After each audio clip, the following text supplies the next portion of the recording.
guys, welcome to Basement Overcrest. This is Kris. And I'm Jake. How's it going, man? Why is it Basement Overcrest? Because I'm in the basement. This is where I'm at the same place, but my background is very sad. Significantly less cool. There's no pallets on the wall. No pallet. Looks like a really shitty patch job on the wall from what I can see. see. Hey, you can't tell that. It looks great. Yeah, but I know you complained about it, so I know it is a shitty patch job. No, I did a very good job at it. It just took a lot of work to do that. I have a complaint.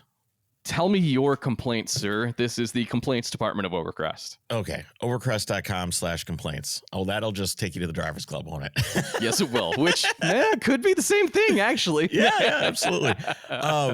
Why is it? And I think we have a solution now, but you have a 50-50 chance every time when you have a USB cord.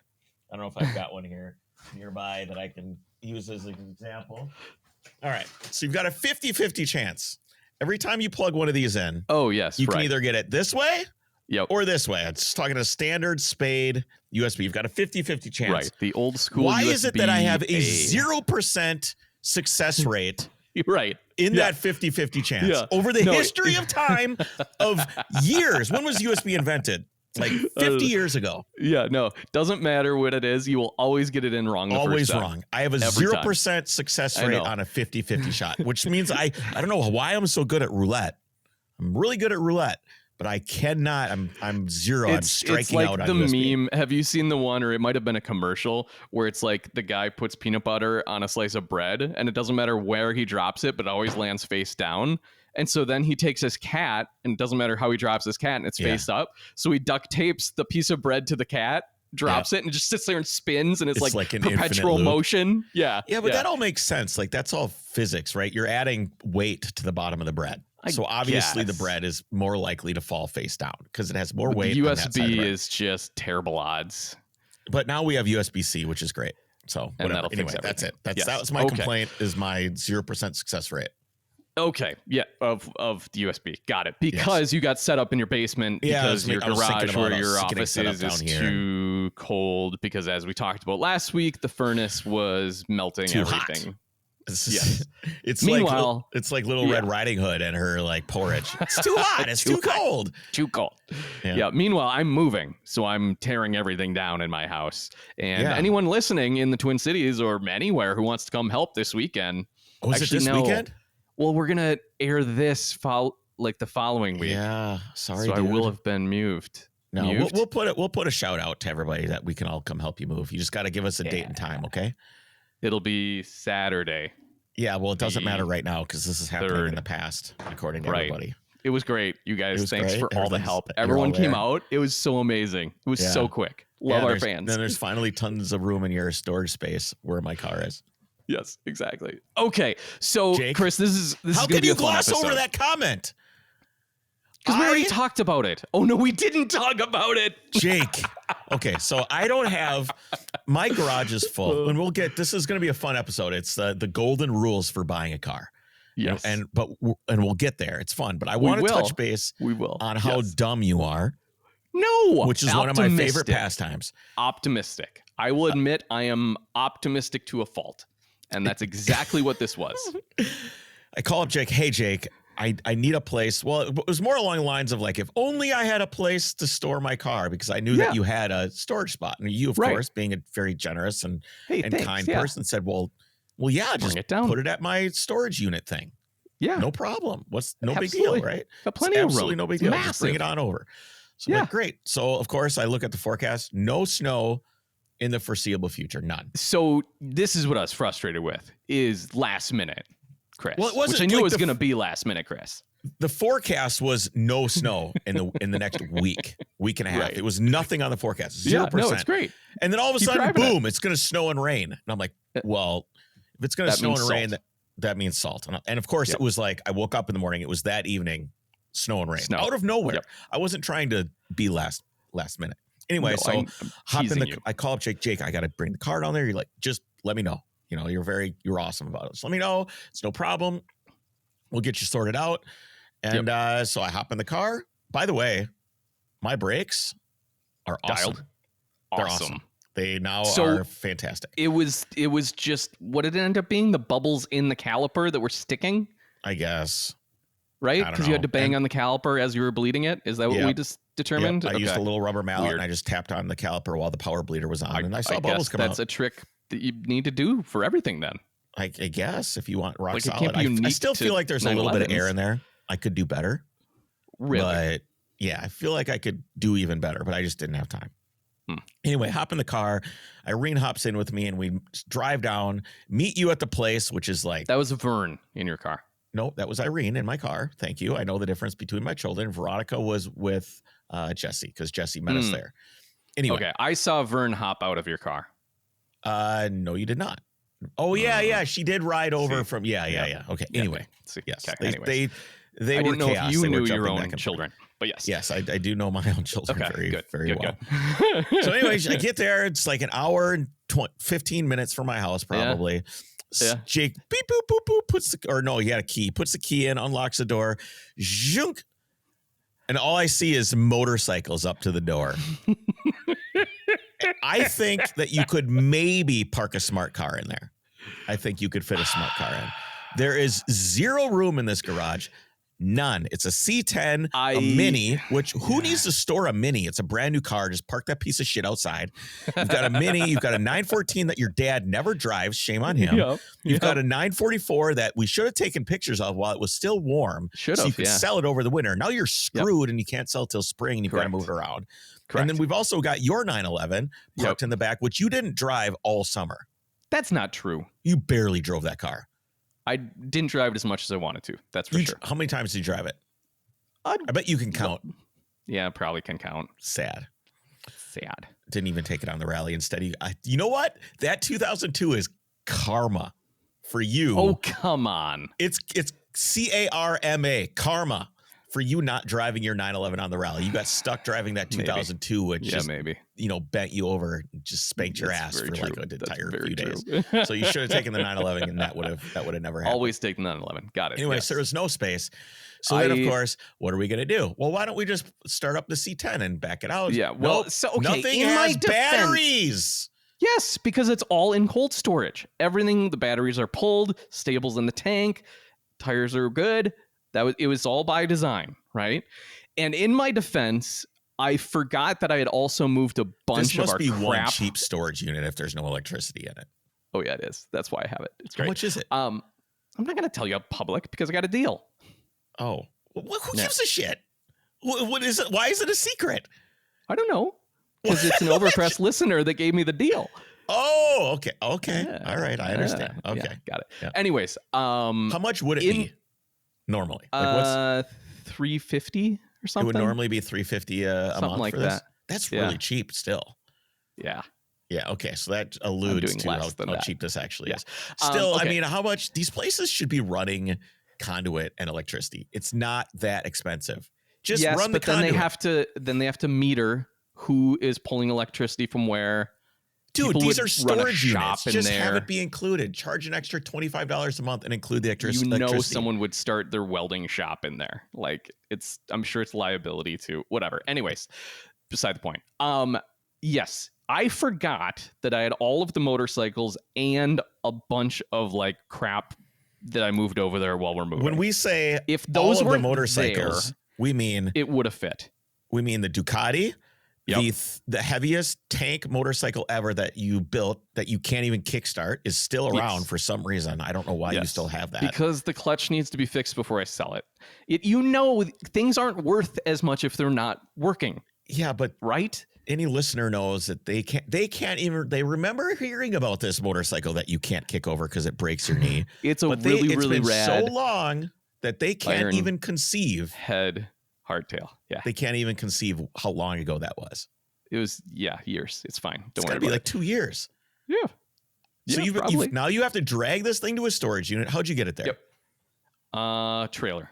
So you wheeled it onto a trailer with a bunch of other shit. You've got a Honda Monkey, a Honda Grom, this stupid won't kickstart thing, another Cafe Racer thing looking Honda. Oh, that's what was back here. Yeah, The Honda that's another Honda, right? CB160. Yep. Yep. There was also a Honda Trail 70 that was behind the C10 that you may or may not have seen. Mm-hmm. And then the Ducati. Ducati and an electric bicycle. Electric bike that's Nicky's, and Colin had his CB 750 in there as well. Dude, you need to get things under control. You need to just like you know have what the so problem much shit. is? What? I know it's terrible. It's gonna get worse buying because a you have like bigger unlimited place. space. Yes, I know. Unlimited space. Let's go. It's gonna be a junkyard. Yes, Jake's junkyard. And here's what's gonna happen. I'm moving. I'm looking to buy a house out there. So we're gonna have to paint off. Oh no! You're building a steel building, right? It's not probably going to be this year, but okay. Eventually So here's there'll be. I have input on this. Okay. Okay. Let's. You can either have a steel building, which is like a pole 50 by 75 pole barn or whatever, or 30 by 75 pole barn. Whatever. Yes, massive. What is the difference between? Well, I want to talk about the difference between doing a pole barn, which is just a big empty shed, or building a nice place to be. Because no pole barn is a nice place to be. That's you go not in true. there. Oh yeah. It depends if it's insulated and finished. All you're talking about is I'm building talking materials. about morale. Okay. I'm talking about being in a box. You have a beautiful property. Most buildings are boxes, Chris. Yeah, but it's kinda.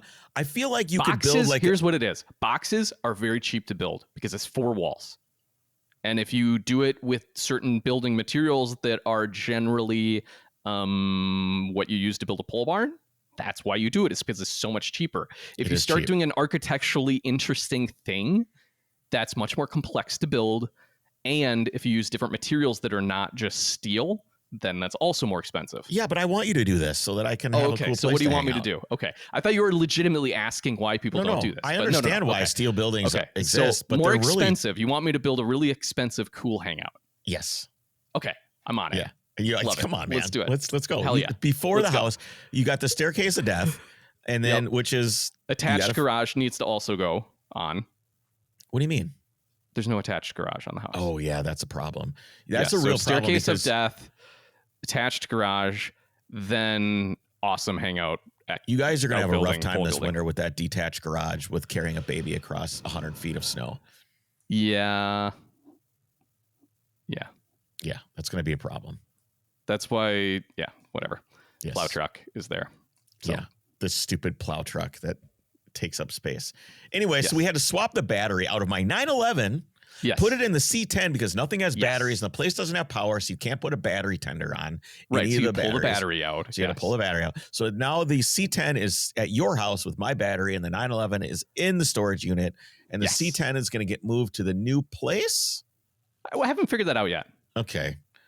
I do actually think the C10 can go back in storage once all the other crap is moved out. Maybe. Because I have caster, like wheel roller caster things. Yeah. So I can just kind of Lego it in. I'll come help you. Just let me know. Okay. I'll come down and help you out. I was wondering why I wasn't cold. You know what? I have a pro tip for you for being warm. When wasn't it cold? When we were hanging out, I was just in like a flannel shirt and like a windbreaker. Oh, yeah. Because we were busy.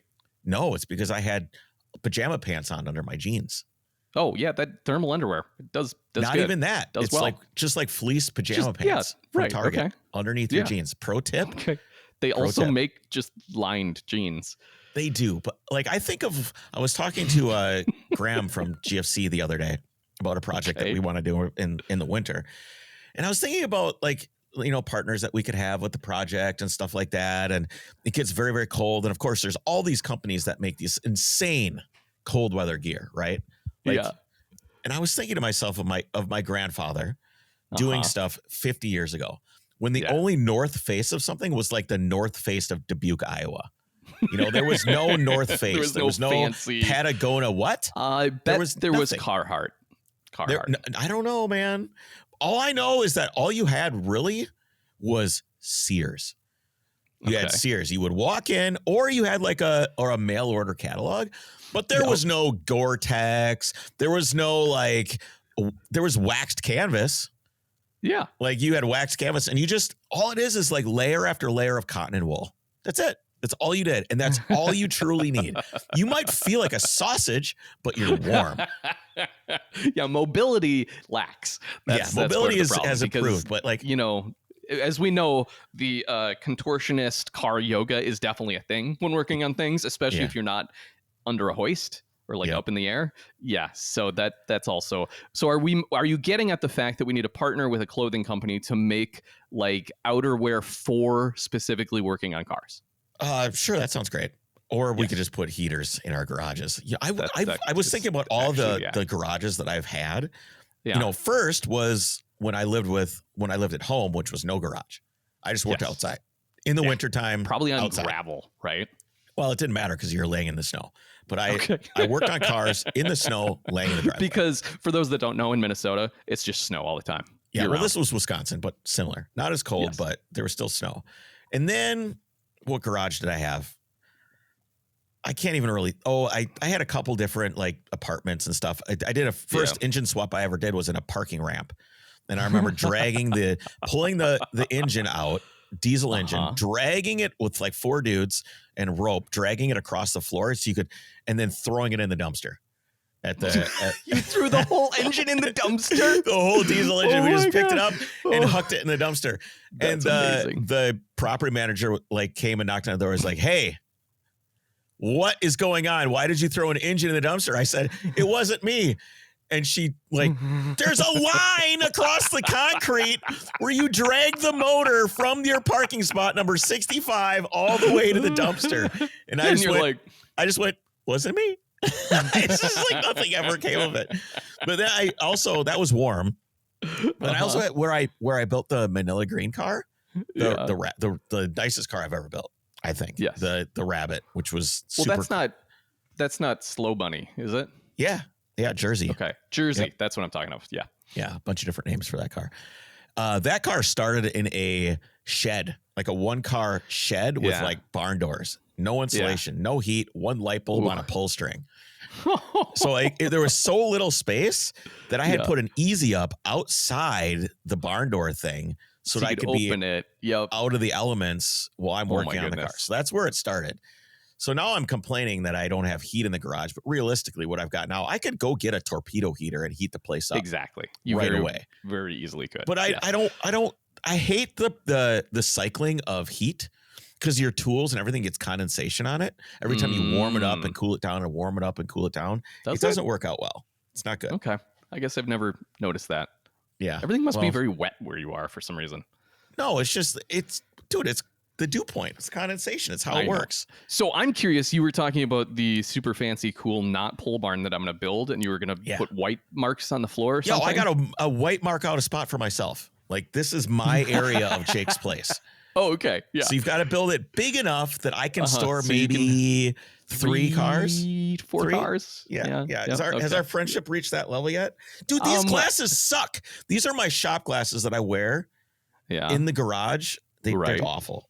We were just talking about this. This is why you need to get LASIK, and you can still wear glasses because you look better with glasses. I agree, but LASIK. Yeah, is look, without life-changing. glasses, I look ridiculous. It's not good. Not good at all.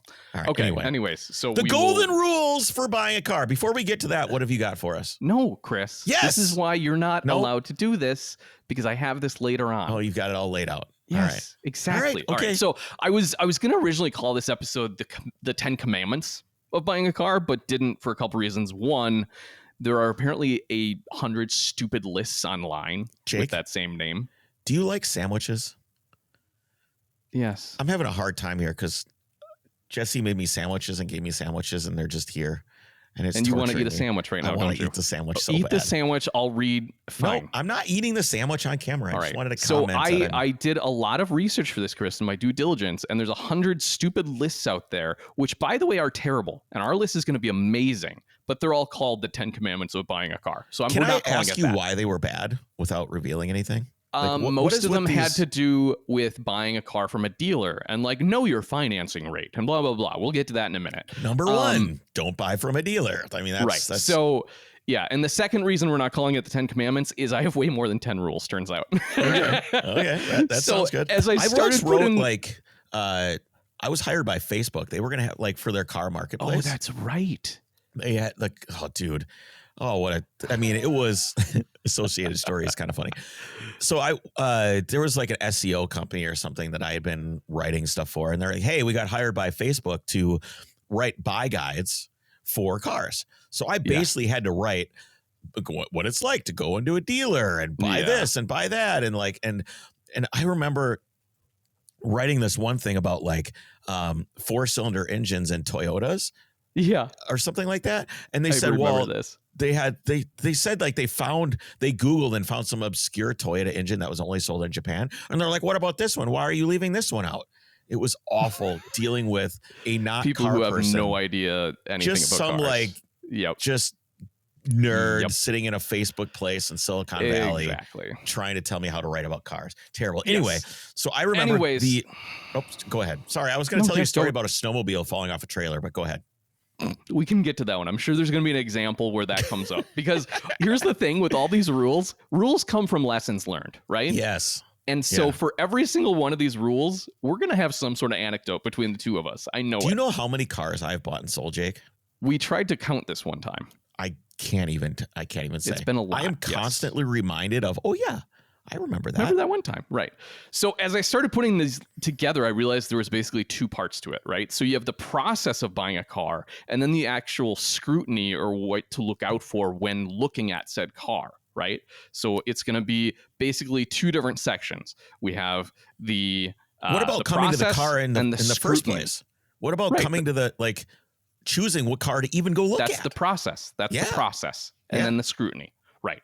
So before we get into it, though, I feel like we need to define the list or put some constraints on what we're actually talking about.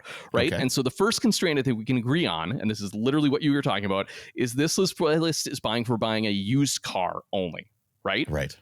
Buying a new car is easy. There's basically only two. It's stupid. Rules.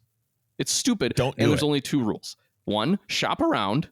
And number two, don't overspend. And through all these stupid lists I talked about, they always talked about this financial rule of the 20-40-10 rule, which I can tell you, just because it's real quick, be able to put 20% down on whatever you're buying.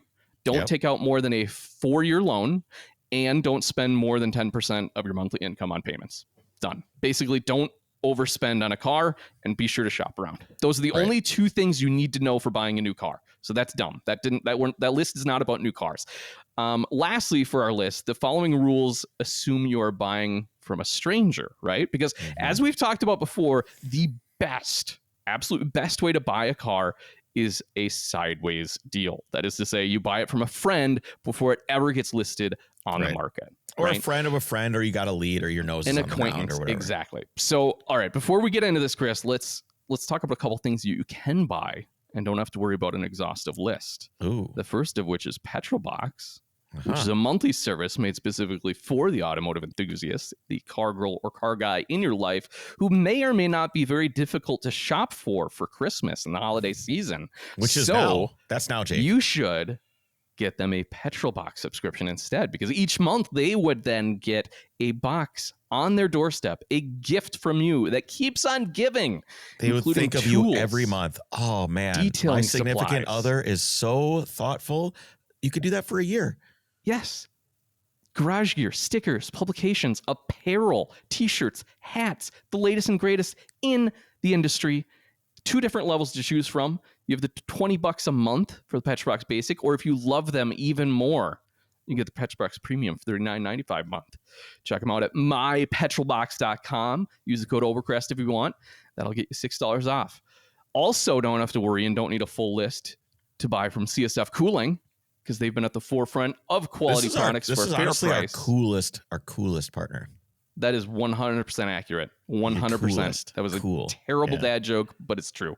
Yeah. They have a rich history stretching over 7 decades and provide the best high performance and OEM plus cooling on the market. They offer 3,000 and counting different applications for the most popular markets, makes and models on the road today.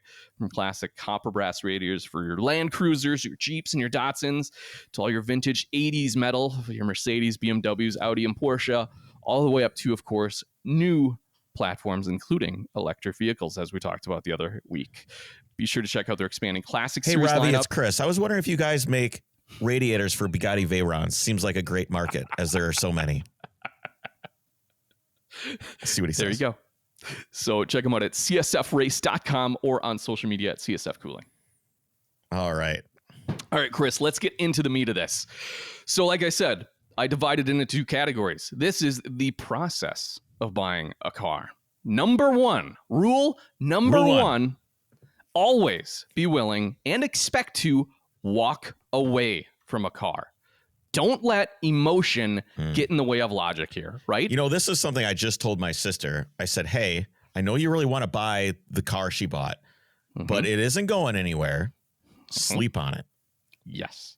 Sleep on it. Speaking of emotion, rule number 2, we're going to go right into these. Bring a friend. It's always better to have another set of eyes when you're there. Even if they aren't as knowledgeable as you about this specific model, they will have different or clear perspective without bias. And you can play good cop, bad cop. That's true. You can. Yeah. You can play the negotiation game. Yeah. And when you're sitting there talking and haggling with the guy, the other guy can go around and look at the other side of the car without the other guy looking at, hey, what are you looking at? Right? Here's the thing. It's always easier. You have an uninterested party. As it's called. They have no interest in the purchase other than, you know, it's fun, right? It's fun to go buy a car with somebody and it's fun. Yeah. But they aren't the one owning the car. So they can be brutally honest and they don't have the emotional investment in the car. Exactly. So you and I go look at something. I'm super excited about it, right? I'm like, the cash is literally on fire in my pocket. I've got it with me. I'm ready to bring you. When you go, we're talking about enthusiast purchases here a lot. Right. Yeah. You know, so when I was looking you're through already the excited. Yeah. I was going to be like, this could be a project car. These rules apply. This could be some fun. Even a daily driver, though, most of these would apply for. So, yeah, it's just you got to have that uninterested party to kind of like bring you back to earth. You know, it can help quite a bit because I mean, I buy cars alone all the time. I very rarely make mistakes, but when I do, it's because I was too excited. Yes, 100%. All right, Chris, this is the one that you added. Your number 1 rule was do not buy from a dealer. Do not buy from a dealer. Why not? I buy from a dealer. I have a really good relationship at a dealer. Yes. I do. But most people don't have a relationship that I do. Do not buy from the dealer. It is slightly more difficult to buy private party because you usually have to go find a credit union if you want to get a loan.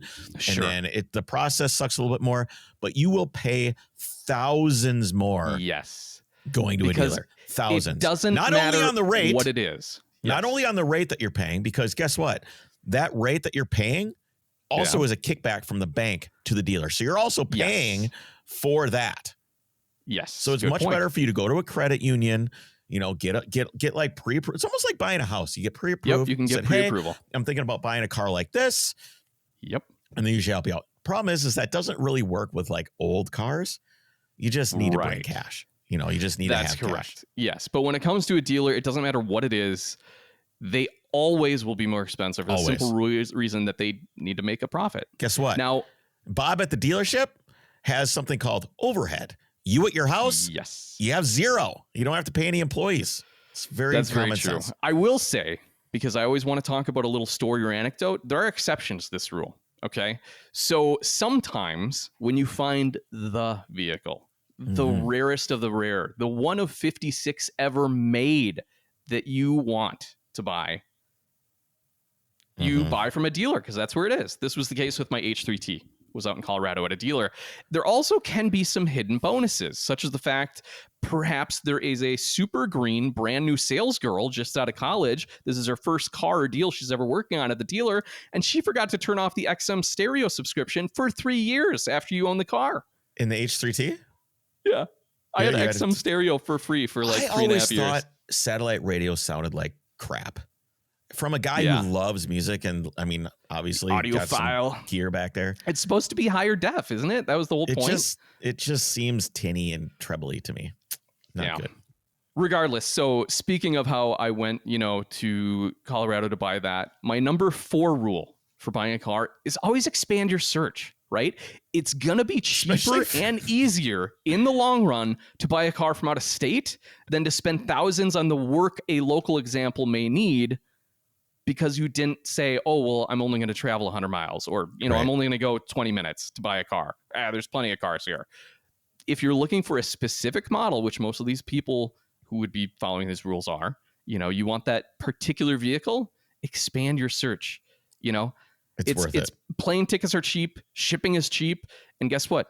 Road trips are fun. Take the car, or if you've got listed here, road strips are fun. Wow. I haven't experienced a road strip yet, but on the road. Maybe next road trip I go on with my wife, we'll try a road strip and see how that goes. Yes, and most importantly with that, cars outside the Midwest, they don't have as much rust. And guess what? So, they cost the same. They do. more or I less. mean, like, Yeah, you're right. typically, Yeah. a fill in the blank in Texas and a fill in the blank here, they cost the same. I always thought, I mean, true. I think places do this is they, you know, buy cars at auction down there, ship them up, and then, you know, 100% they do. You know, sometimes. I didn't realize this was a thing until I was looking at crappy old pickups.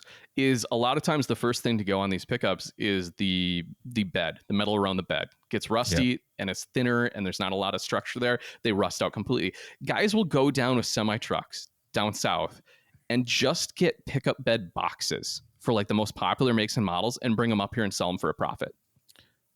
I didn't realize that was like a thing. That's a market. What is it about trucks that makes them rust so bad? Why can't we figure this out? It's a few different things. One is just the usage and owner. Think about it. It's what guys are usually using them. These are $50,000 to $80,000 trucks that are rusting out in a few years. Yeah, and they're not using them for truck things. They're just driving them around. Why are they I know what you rusting? mean, because you look at the average car of that same lifespan, it's not as rusty as any given truck. I don't know. Is it because they're banged up and they get scratched because they are being used? I don't know. I will say, figure it out.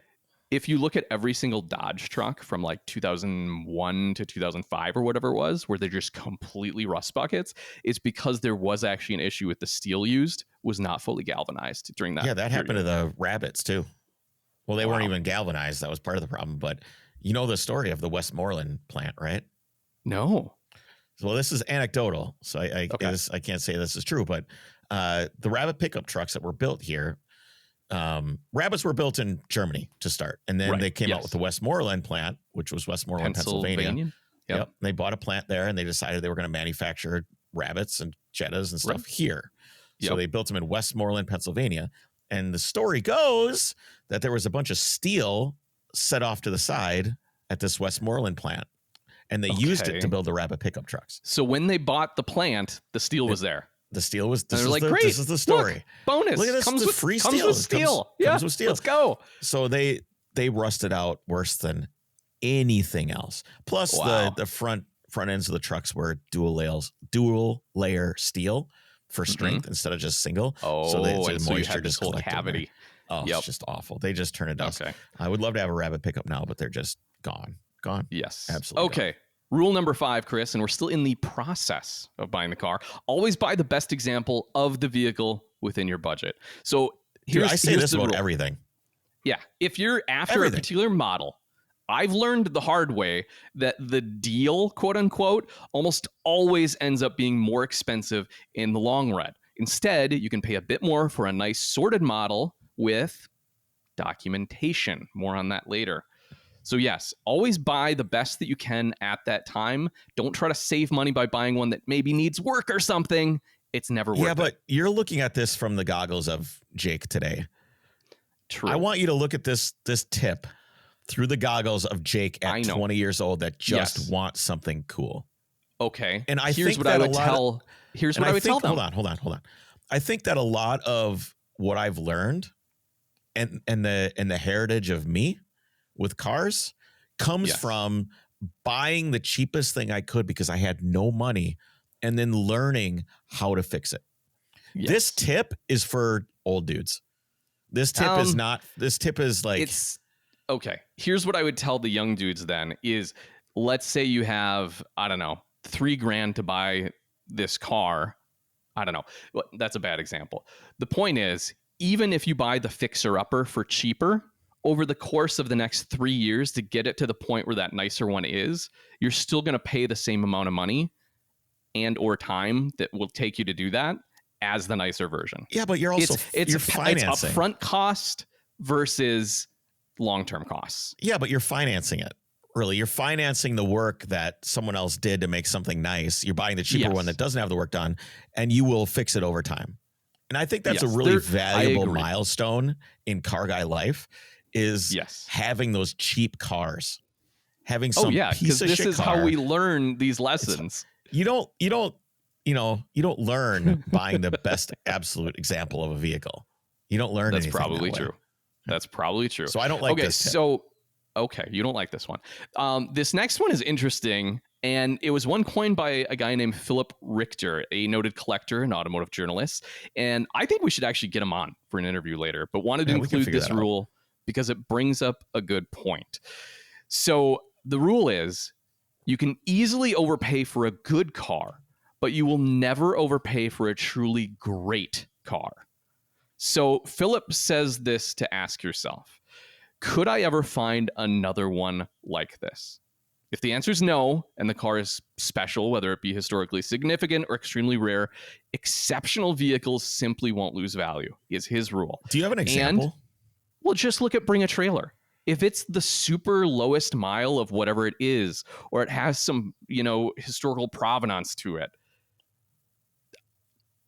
this, I think, is getting more into like legitimate collector cars. Yeah, this is lame. This guy sucks. You don't like it? I don't like it. You don't agree? Just like I don't agree want with that one. I don't want to be thinking about buying cars in this way. Well, I I know. must find the lowest mile Maybe example. that should be the rule that's not on this list is don't buy a car as an investment or thinking you're going to make money on it. Like, a lot that's of a people rule are right going to be there. losing out on this market. The market Exactly. is softening up incredibly. So all Yes. these investor douchebags are losing money, and I couldn't be happier about it. Well, that, and also, if you're just in it for an investment, that means you're not going to enjoy the car, and you'll buy a car that you didn't like in the first place because, ooh, this one's a good investment. That's dumb. Yes. Buy the car Yeah. you want, not the one that Buy you the think car is you going to be an want, investment. not the one that's historically significant or extremely rare, unless it just happens to be the car you want. Those are not Correct. good reasons to buy cars. I know that some people like to collect things in that way. And, it's the same. It's like I had a horrible example just pop up in my head. It's definitely bad, but it's funny how bad it is. It's like a stamp collector. You got a guy that likes to look at the stamps, and then you've got the guy that likes to lick the stamps and mail the envelope. It's the worst example I've ever came up with in my life. But it's you kind of gets the point across. Is that like the weird kinky fetish stamp collector? He's like, yeah, I like to lick them. Yeah. Where is he putting them then? I don't know. That you was don't even worse, know, Jake. Chris. You don't Thanks even for know. making me look good with where that went. Okay. So if you do find the needle in the haystack, Chris, here's the next rule. You better be ready to pounce. You know what right? sucks is I have people asking me, well, not sucks. It's silly. I have people asking me all the time, hey man, if you see a 911 that's reasonably priced, hit me up. And there's a couple of times that I've followed through and be like, hey man, I know of a car. Here it is. Right here. And they're like, Yep. let me get the money together. And I go, no, that's not how this works. That's not how this works. You should have a bank account that says my car purchase, and it should have the money ready to go, or you should have the disposable income to do it. And I'm talking even on the cheap end. It's these stuff goes even if you're looking at a $5,000 project, you need it sitting there because you want to make it absolutely as painless as possible for the seller, right? Yes. You have to run to the bank or come back another day. That's just more reasons to make a seller hesitant, or someone else is going to buy it instead. So bring a trailer or an extra driver if the car runs. This is always another good reason to have a friend come with. Mm-hmm. And it's a hell of a lot easier to negotiate when you have cash laid out in front of the seller, right? Yeah, in your hand. If you have the cash in your hand, man, there's no color like green. It's a heck of a lot easier. Yep. Okay, here is admittedly 100% a Jakeism. And my rule for buying a car is simply be likable. The entire dance of negotiating and buying a car is relationship building, right? It's one thing to be shrewd and drive a hard bargain. It's another thing to come off as a know-it-all dick who's just pointing out flaws on your car, right? Yeah. If a person generally likes you, they're more likely to work with you on a deal.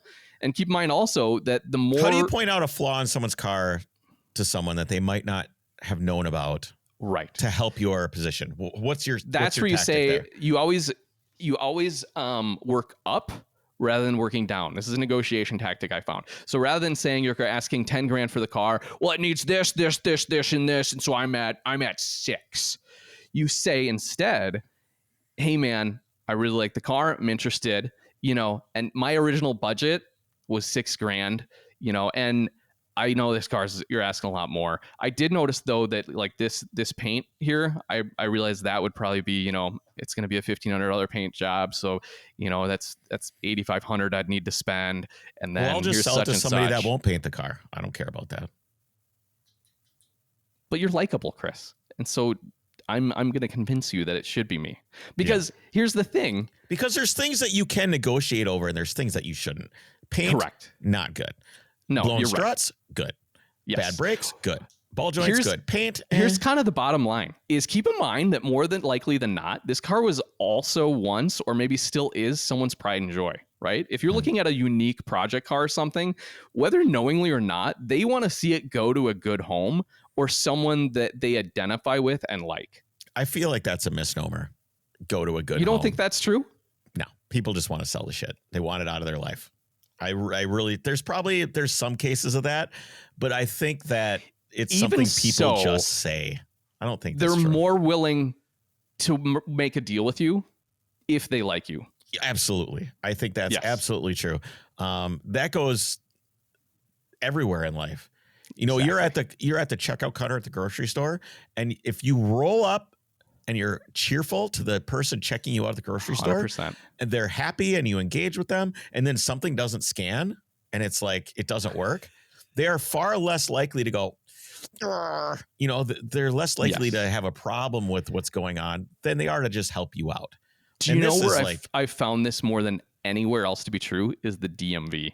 Everyone at the DMV is crabby. They expect the next person to be crabby. And so when you're like cheerful, playful, or like, how you doing? Or man, that guy, don't know what he had for breakfast. They're like totally resets them, sets the tone, and they're willing to go out of their way to help you with things 100%. Maybe they want. It'll save you money too at the DMV. There's been a couple of times where like, oh, well, you can probably do this. And I'm really, really polite at the DMV. Like, yes, 100%. Overly polite. For me, it's likable. like legendary polite Christopher politeness. It doesn't exist in many other places, but the DMV works every time. So yeah, it's being sweet. You know, honey attracts more flies than anything else. You got to be what? You never heard this? Honey attracts more flies. You're not supposed to attract flies, Chris. I don't think that's how it goes. I think that is not how the saying goes. How is it? Well, how does it go? Honey, I know what you're talking about, but you don't want flies. So that doesn't work in an analogy. Honey attracts Yes, more... it does. It's attract more flies with honey than vinegar. It's just saying that you're going to get more action being sweet than you are being sour. I don't know why. Yeah, but you don't want flies. It's a saying. It's just a saying, dude. All right, Chris. The last rule on the process side of our hold on a second. Rules. I want to talk a little. When are we going to talk about negotiation? Because I feel like we're right there. Yeah. Okay. I didn't really have much as far as a rule for negotiation. So go for it. So I think that the most important part of negotiation is not, and we touched on it for a second, is not insulting the person. Yeah. You cannot insult them, and you have to find a crafty way to talk people down. So do you have an example, or do you have? I usually will. I will straight up ask people. I'm like, hey man, where do you need to be? Like what, what's your bottom dollar? Whatever your top dollar is, man. No, you can't say it that way. I know. You go, hey man, we both probably have a number in mind. I want to try and find a way that we both come out really happy. Yeah. What were you thinking? Where do you need to be on this? If it's $10,000, a lot of times the guys go, I don't know, like $9,500. And you're like, oh, okay. And then I do start working from the bottom up. And I was like, yeah, I was thinking more like 7, but I could, with some of the issues, like I really love this car, maybe we could, it needs a few things, could we do 8? And then, I don't know, and you just go back and forth, and then you meet in the middle somewhere. Come to it. Exactly. But it's you have to, everybody knows that the dance of negotiation is going to happen. Everybody knows. I hate the people who tries to be the hard ass and be like, yeah, I'll give you $7,000, take it or leave it. Yep. And nobody wants just, that. You're not likable. And even if he would have come up, and he's like, oh, well, I'd be willing to go to 8, but I'm going to say 7, take it or leave it. So then they come down. That's not how that works. No, you have to be likable, do the dance. It's compromise, really. That's why I put it out there as like, hey, we both are trying to get something out of this process. How can we just get there? Like, although it's funny because I was buying a specific car that you know of from a friend of ours, and an intermediary goes, well, neither of you were super excited about the price that you landed on, which means I know it was a fair deal. A fair deal is when neither party is extremely happy about it. Because if one person is happy, that means the other one got ripped off, right? I suppose it depends. I don't know on if it's necessarily true, but it was interesting. He goes, if neither party is like super happy about the deal, you know it was fair. Yeah, I would somewhat agree with that. You know, I think that in the enthusiast realm that we're in, when you walk away with the car that you wanted, you're probably happy, even You're if probably you happy overpaid a little regardless. bit. You're right. You're right. You're 100%. probably already happy. This You're was my feeling- you're feeling pretty 996 4-liter build Ah, yes, from our friend Bjorn. that was a great car. I really wish you still had that thing. Same. Yeah. Anyways. That's another car that you had that I forgot about. You know, Yeah, that's what happens. You forget about I know. many. Okay, our last rule in the process. Any other here, negotiation Kris? tactics, Jake? Negotiation tactics. Really, How do you my feel biggest about negotiation. deposits? Nope. That's where I mean, yes, okay, but in a perfect world, that's where I say you got to be ready to pounce. Right? Mhm. Have the money. Have a driver or a trailer with you, ready to rock. I have done it in the rare instance where I go, I want it. You agree to it. You go, I have $1,000 with me. Can I give this to you and come back tomorrow with a trailer? Yeah, a lot of times that things happen so fast. Like Yeah. you're on the internet. You're like, oh, That's it's actually 3:00 in the afternoon. How I Okay. bought my orange 911 is I didn't know I was going to buy it. We were at that car show. And so I had Nikki run home and get all the cash we had in the safe and handed it to him. Said, okay, we'll do the deal tomorrow. So that's, I mean, I kind of forced you to buy that car. I was like, you need I had to everyone buy. who was like, if you don't buy this, I'm in line behind you. Yeah, it was obscenely cheap. Obscene. Great deal. Especially Great car. when you look back at it on these days. So I think of like a lot of times it'll be 3:00 in the afternoon. You're on Facebook Marketplace or Craigslist or whatever it is that you're looking at. And you're like, okay, I need to come look at this. I will come look at this. Mm-hmm. If I come look at it, can I put a deposit on it? Is usually what I'll say, because there's no way to get $3,000 to $4,000 when it's 3:30 in the afternoon, Right. and the car is a screaming deal, and then the guy's got like 25 dudes trying to tickle his nuts to get a look at it first. Ooh, this is also something with the process. Speaking of Facebook Marketplace, because we could write our own rules about just Facebook Marketplace and etiquette. Yes. Right there. Yeah. Is number one, always, okay, first of all, never hit the damn button. That's the quick reply button. That's why everyone now in their ad says, if you ask if it's available, I won't respond. Because that's the button that says, do you want to ask if it's available? Don't ever hit the button. Instead, make a custom message. Here knows that. Hey, John, very interested in XYZ. Could I come take a look? But my number one rule is put your phone number, first message. Always put your phone number in your first message to him. Say, hey, feel free to text me or call me. Yep. I had a guy who called me about, I was looking at a side-by-side before I bought the truck. And he goes, I've had 35 messages on Facebook. You're the first guy to send me your number. I'm 70 years old. I'm not going to reply to all these. Yep. And I was I'm 40 years old. I'm not going to reply to all these. Exactly. If someone gives you your phone number, they're actually interested and you can talk to a human. So that would be my number one rule of Facebook Marketplace. Okay. I'm not even going to get Kris, into that cesspool. My last rule. Dude, Facebook Marketplace is like fucking ruined. Yeah, I know. It's so bad. It's so What are bad. they trying to do with it? They made it way too easy. So now all you get are these people that used to be tire kickers, but at least tire kickers had to make the effort to call you and come out and kick the tires. Mm-hmm. Now you can virtually kick the tires by hitting a single button. You know what I think it was? So terrible. Like, it didn't exist on Craigslist, because on Craigslist you had to click something and write an email. Yes, exactly. With Facebook, it's too the lack easy of effort. Yeah, you can sit there on your 100%. phone.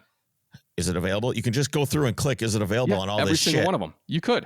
Is it satisfying some sort of mental dopamine hit by saying it's available? Like you're kind of like putting your toe into buying it? Is it satisfying something? Why do people do this? What is because this, it what is the it reason? is fun. Here's the thing. It is fun to window shop. It's the same reason people go shopping for the fun of it. I've done it. You go through and you're like, oh, I wonder what. Yeah, but you don't take something over the counter and go, is this available? And No, they you're go, right. well, yes, There's it a is. And then difference. drop it on the counter and walk out of the store. But you're right. There is a sort of like dopamine hit, or it feels good to shop, right? And that's what you're doing. But you don't have to. I know you message don't the have to hit the person. button. You don't have to do it. Don't do it. Do not I hit think the what button. it is it's creating notifications for people, is I think what it is, and it brings them back to the app. That's all Facebook wants, is for you to spend more time on the app. Sure. So when you But say, it's is it people available? that a are person doing gets a that. notification on their phone and they got to go, they got to open up the app and Sure. look at Yeah, it. I understand why Facebook wants you to do that, but it's people that are hitting the button, is it available? And I don't know why they're doing that if they're not serious. Okay. Kris. Probably because they're low IQ deadbeats.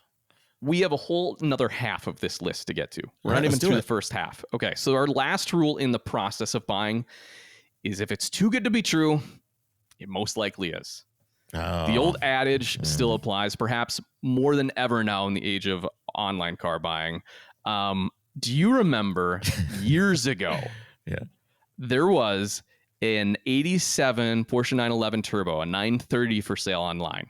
Yeah. Pretty sure it was Facebook Marketplace. And it was a good deal, but it wasn't insane. It wasn't like absurd. It wasn't like absurd, but it was a great deal. And the reason was it was listed in Hawaii on the big island that no one goes to. Or it wasn't the big island. It was Kauai or something. Anyways, I happened to be going there on vacation the following week. And so that's why I was looking just for the hell of it on Craigslist there. And so I messaged the dude and I was like, hey, I'd love to come take a look. It's available. He goes, yeah, let me know if you want to put a deposit down. I got a lot of people interested. And I was like, oh, that's weird and interesting. And I go, well, actually, I'm going to be there next week. So can I come take a look at it?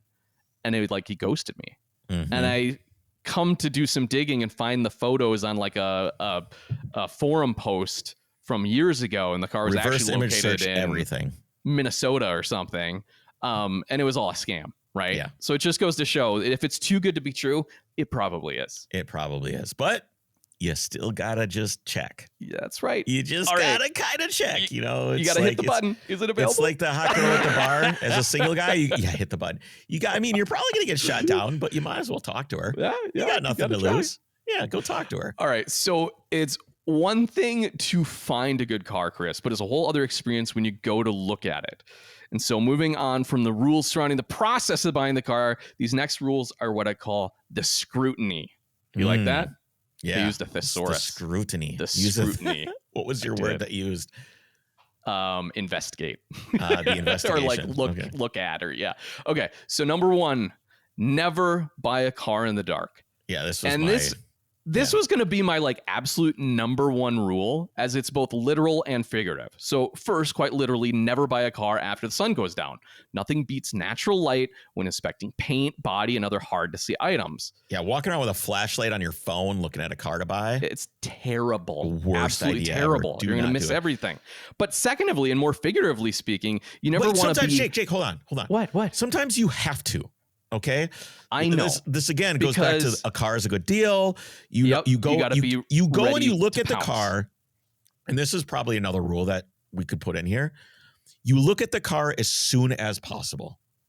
Okay. No matter what the circumstance, you look at the car as soon as possible. You give them your phone number. You talk to them. I can come over. This is the soonest I can be there, and you go, even if it's after dark.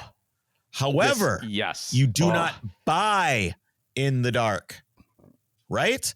You go, you look, you can look the car over. Maybe you can put like a deposit down to come look if you want the next day, whatever you want to do. You got to be really careful here.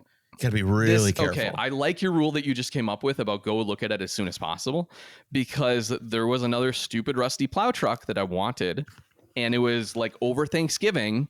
And I was like, hey, really want to come look at this. When can I come look at it? She goes, oh, my kids have practice tonight, and then we're busy tomorrow, so Friday. I go, and then you go, hey, do you actually want to sell this thing? No. I hate that so much. This is so frustrating. And so it's a few days. Listen, and this is why it was so frustrating, is I was like, I want to buy it right now, but if you can't sell it till Friday, what time can I come on Friday? Let's make an appointment. So I made an appointment with her. And I was like, so no one's going to come before me. She's like, no, I can't show it. She messaged me Friday morning. Hey, my husband sold it yesterday. I was so pissed. Yeah. Yeah. That's so, yes. Okay. Never buy a car in the dark. We know why. Also never buy a car from a woman. Is that what? No, I'm not going there, Kris. I am not. Do not. Don't do that. Okay. Figuratively speaking, you never want to be in the dark when buying a particular car. That is to say, do your due diligence, which is what brings us to our next rule: know thy car. A bit of research goes a long way. Know any car ever issues. Yes. Any car ever has a guide on the internet of like what to look for. A buying guide. Yes. A buying What are the guide. costs for the common repairs? What are the problem areas? Where are the common rust spots, etc.?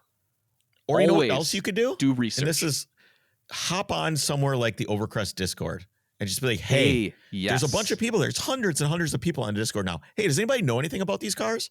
Yes. What can I look for? Exactly. Reach out to your community. Big time. I like that one. All right, take this next one, Chris. What is 3. It? Look red flags. For red flags. Oh my God, red flags. Number 1 red flag is a clean engine bay. Ooh, when you open up the hood and Love someone it. had power washed the engine compartment, I'm like, oh man, I'm always super concerned. Or if all the plastics are shiny, someone's armor-alled the shit out of the engine compartment, I'm super concerned. I'd rather see. What if you're just really like you love detailing? No, that's never the the guy case. is so meticulous. We're not buying cars from Jeff Brown, okay? We're buying cars from Joey Berditzman down the street. And when you open up the engine compartment, and you can tell, dude, you can tell when an engine is old and it's dry and crusty and really clean. It's just, there's no way. You just look at the guy and you're like, dude, did you pressure wash this engine compartment? And usually you can kind of like lean down and look under the car and there's just like a huge white stain from like all the degreaser on the ground. I've seen it many, many times. And you can also like look around their driveway. Big tip. Look around their driveway and see where things have been leaking. Oh man. Don't do that at my house because everything's leaked everywhere. Yes. A lot of good point. I love that. Yeah. All right. My next rule. It's shiny engine bay. A lot of times people will clean the top of the engine. They don't clean the bottom. So you get on your knees or get on your tummy and you look, and it's like the whole bottom of the car has like an oil slick all the way down to the back because the oil has been leaking from the sump or the transmission and it just gets blown back as the car gets driven. Yes. Good point. Inspect. That should be a rule, like for inspection, is don't be afraid to get dirty or expect to get dirty, right? Yep. Bring your flashlight. Bring your OBD scan tool, right? Like if there's a check engine light, what is it? That needs that, but yes. Okay, well, yes. I always do that. I bring a flashlight and my OBD tool and a magnet, right? Because if the paint's weird, you put a magnet to it. Oh, that's an inch full of Bondo there. That's not actually metal. Yep. So, but yeah, get on your hands and knees. Jake, what are some common things in red flags? What are we looking at? Like what, other than like, I think of red flags really are inconsistencies, right? Which you got to with the shiny engine bay. So inconsistencies in condition, right? Deferred maintenance things that are big time. Hit like axle boots. Yep. Does the e-brake work? What are like you're looking at things that are obviously you're looking at things that are broken, but you're trying to get a sense of the level of care and discretion that was taken with maintaining and operating the car. You're trying to get a feel for how much the owner gave a shit, because if they didn't give a shit, that means you are going to have to give a shit. Correct. So and let's get to that in a minute, because I have a bunch of rules actually surrounding that. Okay. Before that, this we can go easy. Rust is always more than just skin deep, right? So if you see some rust bubbles here and there and you go, oh, that's just some surface rust, that's fine, I can clean that up. Just like an iceberg, most of that damage and rust is all below the waterline and you can't see it. So if there's any rust, assume there's twice as much you can't see. Yeah, especially if there's been a repair. Especially like my 911, somebody had repaired the latch panels and the latch panels go down and they go like, and below them is the rocker. Dude, my rockers are rusty. I need to have my rockers replaced. It cracked. There's a crack on my rocker. What about your front pan that was full of foam? Oh my God. Yeah. Yeah. So rust is always more than skin deep. This one I like. Mileage does not equal condition. Most folks get hung up on mileage, right? And this is a big, we just had an issue, like someone on the Discord was talking about this. Like, I must have a 911 with less than 100,000 miles on it. Yeah. I've learned a long time ago, mileage is far from the end all be all. There are plenty of cars with low miles that have been absolutely abused. And on the flip side, there are many cars who have hundreds of thousands of miles, but have been meticulously maintained and cared for, right? The 4Runner I just bought the end all has be all. 250,000 miles on it, and it doesn't clunk. It doesn't bump. It drives straight down the road. It's had maintenance done. It's been taken care of. That's another thing that's indicative of high miles. If you see a car that has high miles that doesn't look like it's beat, that means that it was taken care of. Right. It's almost a good thing in a sense. Yeah, but it is something that you have to keep in mind that as a buyer, it's okay. But as a seller, when you're selling something with high miles, it's always a hurdle. It always something that are people that, well, it's got really high miles.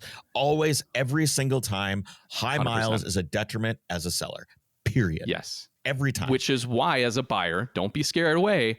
But it brings us to rule number 6, which is documentation.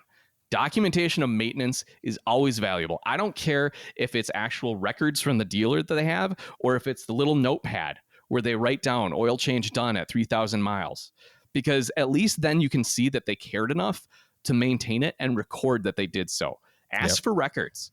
Pay for the damn Carfax report, Chris, every single time, unless it's before 1984. Go on the Overcrest always Discord pay and for have the someone Carfax. pull a Carfax for you. Yes. It's what the community is for. And if you're not part of it, you should be. And if you're part of the Discord, you could also be part of the Overcrest Drivers Club. Yes. That's right. For as little as $5 a month, you too can get access to Jake, exclusive content. What? Jake, it's $5. I think that's too cheap, Chris. Should we increase the price? That's a smoking deal. We're not going to do it. We haven't increased the price in 5 years. But wait. Act now and you too could get in for just $5 a month. It's basically it is an on awesome sale. deal. Go to Inflation Drivers went Club. up. It's on sale. Dude. We never changed the price. It's basically 30% off. I just had an idea. What? Can we get like a club discount on Carfax, and it's only for our Drivers Club members? So it's like free Carfax for Drivers Club members? Sure. I'm going to look into that. Sign up for it. I'm going to look into it. Wouldn't that be sweet? Yeah, sure. Fuck it. Why not? Oh, I like that idea. Okay. So pay for the damn Carfax report. You learn a lot. Where do they go to sign up for the Drivers Club? Overcrestproductions.com/Chris is an idiot. That'll work. Works. That'll work. Hey, guys, it helps support us. You know, the podcast money is a little different than the Overcrest money. And to keep the podcast lights on, we need it. We really appreciate you. Yes, we do. Okay. Whoa! I just had a stroke. Jake had another. Every once in a while. Okay, so in addition to standard records, documentation, maintenance records, and or the Carfax report, you know what I've done several times now recently? Like with this S5 that I bought. And the guy goes, oh yeah, I don't have records, but it was serviced at the dealer and it had the chains done. Okay, guess what I did? I called the damn dealer.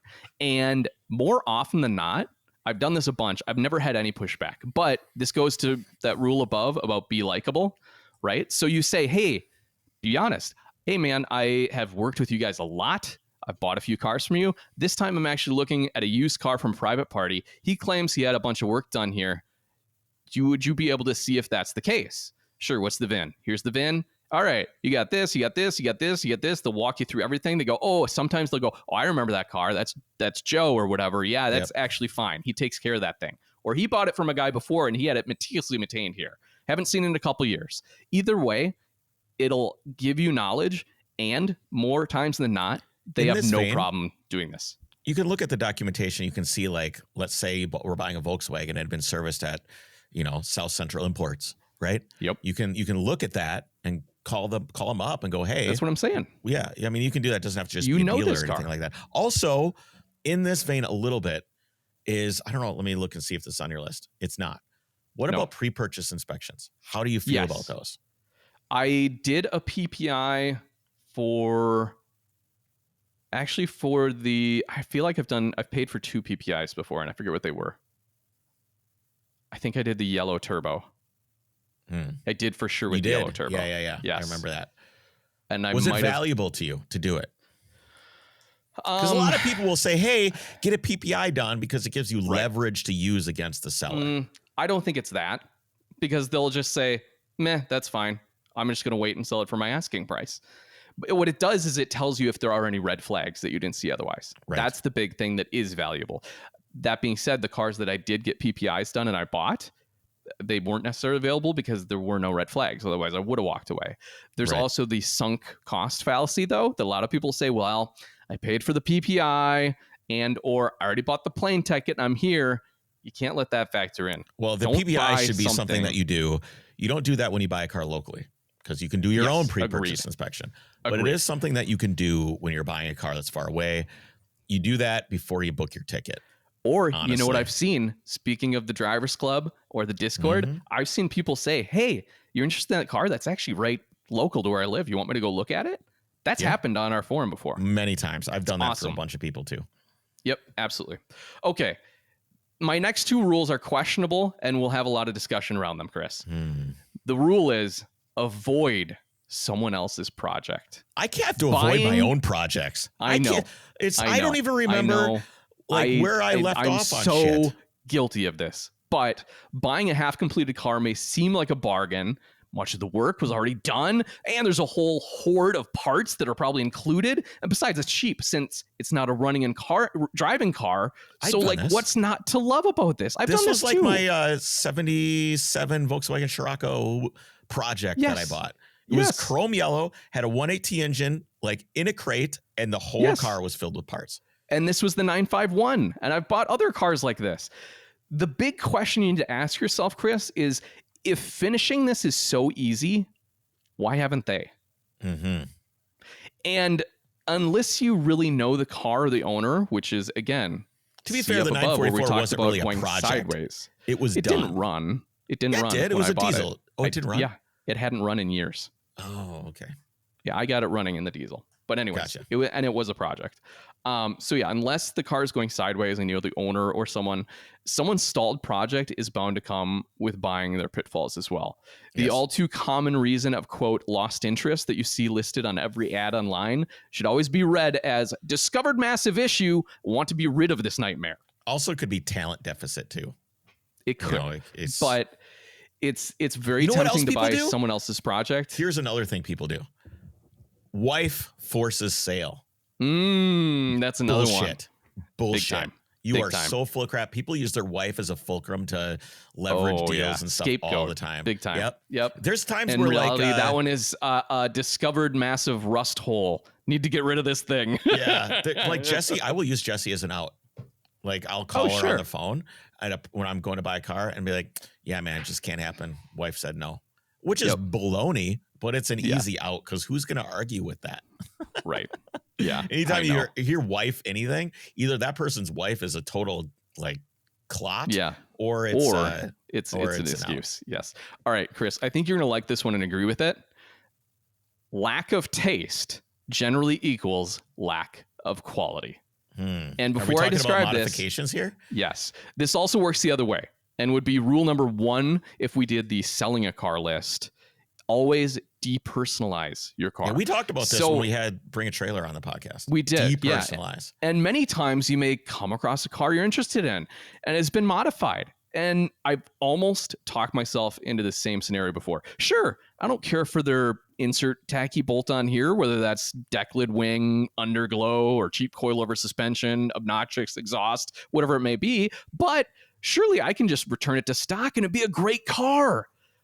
Wrong. Generally speaking, and there are exceptions to this rule, if a car has been modified with a lack of taste, it has also been done so with a lack of quality. Think about it. Absolutely. If this guy or gal didn't want to shell out for a decent coilover setup, for example, they probably also wouldn't be paying for the additional bushings, timing belt service, shop rates, and everything else that goes along with keeping a car maintained. Agreed. 100%. Poor taste equals poor quality. Yep. Absolutely. I bring it back to women again. You know, if she's dressed like a hag, she might be one. Okay. Well, there you have it. The golden rules when buying a car. And as we said, if you aren't on the Overcrest Discord, now would be a great time to join and let us know what your thoughts are on the list and what you think we might have missed. Yeah, I'll put the link to the Discord in the show notes, which I say I will do all the time and then never do it. So I will make sure. Do it here. I will do it here. It's definitely something we're signing up for, especially if you miss forums. You know, there's all kinds of awesome. build threads. The build threads. You can. It's funny because we being admins of the Discord, we try to go in. At least I do every morning and just see what's going on. But it's so much fun too that I'm sitting there and there goes hours of my day just reading stuff on the Discord. Yeah, which is great. It's not absolutely quite the same as back in the day with forums, but it's very close. And it's more of a live interaction too, because it's basically a chat room with forums. It's correct. Awesome. I And you know it. what else I like about it is, unlike forums, this is kind of a catered community. These are our people, right? Yep. It's the type of person that you like if you listen to the podcast. So thank you. Yeah. Jake, thank you. It was very good. That's the audience Thank agrees. you for the terrible applause. Yeah, I found a soundboard on I noticed. Yeah. I found an old. Man, that was a while ago when we did that episode, soundtrack, wasn't it? Yeah, that was with the test driver or the stunt driver. Anything else, Jake? What else? Anything? Hopefully my move went great, and I appreciate everyone that came this out. Weekend. What is today? Today is Monday. Monday. Okay. I think Saturday is when we're gonna move. Do you need any help this week? This week? Yeah. Saturday. Yes. I know, but this week before moving, do you need help? Do you need me to come down and help you? No, I appreciate that. I should share the photo on Discord. We have gone through everything in our storage room downstairs and everything else and thrown away half of it and put the rest in bins and labeled and stacked the bins on a trailer. Yep. And it looks like Legos. It's so realistically though, that's most of our stuff, Chris, which is great. Like that's also kitchen appliances. Made the comment that's that it feels like when you go through all your stuff, it feels like you live in a thrift store, but it's all yours. Right. Sometimes you forget about it and you're like, oh, this is awesome. I totally forgot about this. Yeah, well, this is great. And there's a couple things now. You already bought it. Oh, look at this cool old thing that I bought new. Yeah. And then there's all kinds of other things like finding a Bluetooth speaker that's 10 years old and it's basically made of paper mache and baling wire. Full of old like MacBooks. They're too old to do anything with. Like, do I just throw them away? What do I do with those? It seems like such a waste. Recycle them. Take them. They to were the Apple Store. high tech, Chris. This is expensive equipment, circa 2001. Yeah, you can take them to the Apple Store and recycle them. Okay. Yeah, it's just so much, and I have so much of that where it's like I know this is or was worth something, especially car parts. I'm moving a lot of car parts because I know they're worth something, but it's like, okay, get the time to list them and take photos and write a description and put them on the forum or Facebook. I have boxes of like 9/11 parts that I need to sell. Why? What do you have? Just like stuff that came off the original car, like factory seats. I have a fiberglass front bumper. I have a steel rear bumper. Black vinyl. There's one teeny tear. They're like actually really good condition. I should just list everything right now that I have, and then people can make me offers. Yeah, there you go. Do it on the Discord. Throw it actually, up there. That's a really good idea. I will do that. I have a bunch of 944 parts too. I need what do you need? The pot metal housings for the lenses front and rear. Mine are just shot. The what lenses? The turn signal and housings. The pot metal shitty metal things. I know what you're talking about. Those I don't have. You don't have those? Don't have those. No. I have horn grills. All I really need. I have airbox. I have side deco trim. I have lots of stuff. I'm trying to find corduroy fabric for my Recaros. I found some, but the corduroy is too fat. You also have to make sure it uses the right dye that's UV resistant, because most for sure. fabrics, are not automotive grade, and they're not backed. You need something that has a backing to it, where it's got like a nylon backing that the corduroy is glued to. You know what's interesting is like this is usually our conversation after we stop the podcast and just keep talking to each other. And now this time people get to hear it. Yeah, absolutely. I'm trying to figure out whether I'm going to keep these Shieldman seats or not, because I really, really miss my old seats. The Shieldmans are cool, but they're not really conducive to super long road trips that I like to do and being in the car for hours and getting in and out and in and out and in and out over the course of weeks. They're cool, but I really kind of miss my Recaros. Well, I don't know what to tell you there. I don't know. Yeah. All right. Well, head over to the Overcrest garage sale on Discord. Everything's for sale. All right, guys. We will see you. What do we got going on? Anything? What's next week? I don't know. We're ahead a week actually now. Yeah. Let me look and see what's going on next week. We can let people know. Come on, internet. Is this organized, Chris, with the schedule? What do we got? What date will that be? No. Oh, well, so it's going to be... Yeah, I know. Anyway. 4th, the 11th? What do we have on the 11th? 11th. That is, this episode comes out on the 11th. Cool. I think. And What's on the 4th? I don't know. Oh, yeah, we I already can't had figure it out. that. Okay, whatever. We have something great, Guys, you guys. It's Hang up. great. Hang up the phone. We will see you That's guys not how this works. next week. Take care.